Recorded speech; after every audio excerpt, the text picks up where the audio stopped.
దయచేసి మళ్ళీ చెప్తున్నాను, రోజు మీ దేవునితో ప్రార్థన చేసుకోండి, దేవుని వాక్యాన్ని చదవండి. మీకు ఎవరు ఏం చేసినా చేయకపోయింది ఏమి భవిష్యత్తు గురించి భయపడొద్దండి. దేవుడు రాబో కాలము నిమిత్తము మీ కొరకు ఉద్దేశించిన సంగతులు మేలుకరమైనవే గాని హానికరమైనవి ఎవరైనా సరే, అది ఎంత చెడిపోయినోడైనా సరే, ఎలాంటి వ్యక్తి అయినా సరే, క్రైస్తవుడవని, అన్యుడవని, ఇంకొకడవని మనందరం దేవుని బిడ్డలు, ఆయన చేసుకున్నవాడు.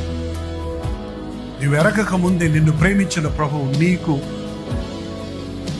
కొరకు కలిగి ఉన్న తలంపులు గొప్పవే. అందుకని ప్రతి దాన్ని భవిష్యత్తు గురించి భయపడొద్దు.